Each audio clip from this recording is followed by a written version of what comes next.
اور رسولوں کے درمیان تفریق کر دینا، اللہ کو ماننے کا دعویٰ کرنا لیکن رسولوں کو ماننے سے انکار کر دینا، یا ماننا تو اس کے اتباع اور اس کی اطاعت سے انکار کر دینا۔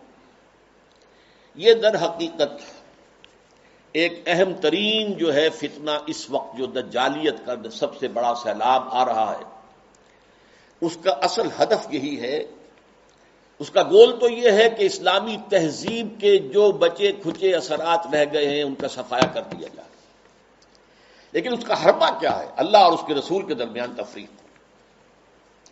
اچھا، یہ تفریق جو ہے بین اللہ والرسل، اس کی ایک تاریخ میں آپ کے سامنے پہلے اجمالاً عرض کر دوں۔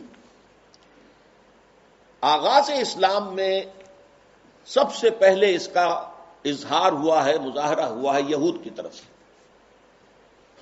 ہم اللہ کو مانتے ہیں، یوم آخر کو مانتے ہیں، ہمیں بھی مسلمان مانو، صاحب ایمان تسلیم کرو۔ یہ جو دوسرا رکوع ہے سورہ بقرہ کا، اس میں اگرچہ منافقین کا تذکرہ بھی ہے لیکن یہاں اصلاً یہود کا ذکر ہے۔ وَمِنَ النَّاسِ مَن يَقُولُ آمَنَّا بِاللَّهِ وَبِالْيَوْمِ الْآخِرِ وَمَا هُم بِمُؤْمِنِينَ۔ لوگوں میں سے کچھ ایسے بھی ہیں جو کہتے ہیں ہم ایمان رکھتے ہیں اللہ پر بھی، یوم آخر پر بھی، لیکن وہ ہرگز مومن نہیں ہے۔ یخادعون اللہ والذین آمنوا وما یخدعون الا انفسهم وما یشعرون فی قلوبہم مرض فزادہم اللہ مرضا ولہم عذاب علیم بما کانوا یکسبون۔ یہ لوگ جو ہیں کہہ تو رہے ہیں کہ ہم اللہ کو مانتے ہیں، آخرت کو مانتے ہیں، تو ہمیں مانو، صاحب ایمان مانو، مسلمان تسلیم کرو، لیکن وہ ہرگز مومن نہیں ہے۔ وہ دھوکہ دے رہے ہیں اہل ایمان کو اور کوشش کرتے ہیں اللہ کو دھوکہ دینے کی، لیکن یہ کہ انہیں اندازہ نہیں ہے کہ وہ کیا کر رہے ہیں۔ لیکن صاف فرما دیا گیا کہ ان کے لیے عذاب مہین ہے، وَلَهُمْ عَذَابٌ عَلِيمٌ، دردناک عذاب۔ تو یہ یہود کی طرف سے دعوت تھا، اور خاص طور پر جو ابتدائی عہد تھا مدینہ کا، جس میں کہ 16-17 مہینے حضور نے بیت المقدس کی طرف رخ کر کے نماز پڑھی ہے، حضور نے اور صحابہ نے۔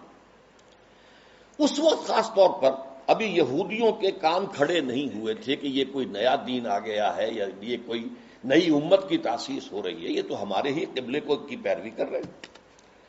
اسی سے ہمت پا کر ان کو یہ کہنے کا بھی موقع ہوا کہ ہمیں بھی مانو کہ ہم مسلمان ہیں، مومن ہیں، دیکھو اللہ کو مانتے ہیں، آخرت کو مانتے ہیں، اگر ہم محمد کو نہیں مانتے صلی اللہ علیہ وسلم تو کون سی بڑی بات ہے۔ بہرحال قرآن مجید نے فتویٰ دے دیا کہ یہ کافر ہیں، مومن ہرگز نہیں ہے، دھوکہ دے رہے ہیں، ان کے دلوں میں ایک مرض ہے، تکبر ہے۔ کیوں نہیں مان رہے محمد کو صلی اللہ علیہ وسلم؟ تکبر، اور اس کی وجہ سے اللہ نے ان کے تکبر میں، ان کے مرض میں اضافہ کر دیا ہے۔ وَلَهُمْ عَذَابٌ عَلِيمٌ بِمَا كَانُوا يَكْسِبُونَ، اور ان کے لیے دردناک عذاب ہے بسبب اس کے کہ جو جھوٹ وہ بول رہے ہیں۔ نمبر 2 پر منافقین نے جو شکل اختیار کی، وہ پورے زور دے کر کہتے تھے کہ ہم اے محمد آپ پر ایمان رکھتے ہیں، لیکن یہ کیا ضروری ہے کہ آپ کو ہر معاملے میں حکم تسلیم کریں؟ یہ کیا ضروری ہے کہ آپ کا ہر حکم بھی مانیں؟ آپ کی رسالت کا کام پورا ہو گیا، آپ نے قرآن لا کر ہمیں اللہ کی کتاب دے دی، اب جو کچھ قرآن میں ہوگا اس کو تو مانیں گے، لیکن یہ کہ آپ کا حکم، آپ کا قول، آپ کا فرمان، آپ کا قانون، یہ کیوں مانیں؟ چنانچہ آپ دیکھیے سورہ منافقون کی پہلی آیت میں سب سے زیادہ شد و بد کے ساتھ وہ ذکر ایمان بالرسول کا کر رہے ہیں۔ اذا جاءك المنافقون قالوا نشهد انك لرسول اللہ۔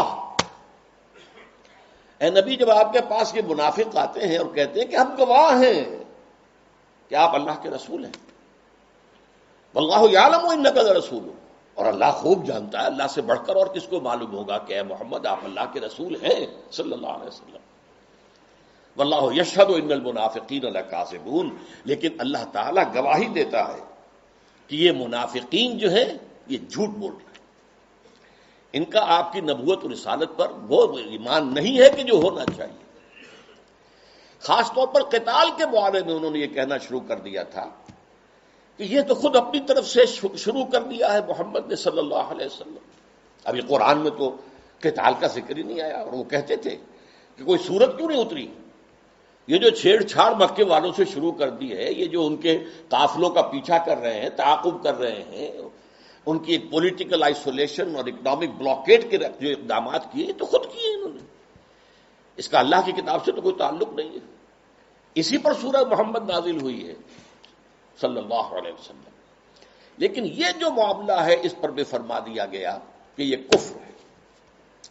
فلا وربک لا یؤمنون حتی یحکموک فیما شجر بینہم، تو نہیں اے محمد صلی اللہ علیہ وسلم، آپ کے رب کی قسم، یہ ہرگز مومن نہیں ہوں گے جب تک کہ ہر اس معاملے میں جو ان کے درمیان آئے آپ کو آخری حکم تسلیم نہ کریں، اور اس کے بعد جو فیصلہ آپ کر دیں اس پر یسلموا تسلیما، اس کو تسلیم کریں جیسے کہ تسلیم کرنے کا حق ہے.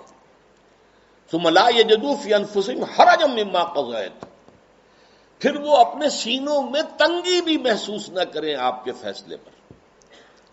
یعنی مان تو لیا ہے لیکن سینے کے اندر تنگی ہو رہی. بات یہ غلط ہی ہے، یہ خام خواہ جبرن ماننی پڑ رہی ہے. اب کیا کریں، مسلمانوں میں اپنے آپ کو شامل کرانا ہی ہے. تو فرمایا کہ اگر یہ اپنے سینوں میں بھی تنگی محسوس کریں گے بظاہر اس قول اور آپ کے فیصلے کو تسلیم کرتے ہوئے، تب بھی یہ مومن نہیں. فلا وربک لا یؤمنون حتی یحکموک فیما شجر بینہم ثم لا یجدوا فی انفسہم حرجا مما قضیت ویسلموا تسلیما. یہ صاف فیصلہ ہے قرآن کا. وما ارسلنا من رسول الا لیطاع باذن اللہ، ہم نے تو رسول جب بھی بھیجا، جو بھی بھیجا، وہ تو اسی لیے بھیجا ہے کہ اس کو اللہ کے حکم سے اس کی اطاعت کی جائے.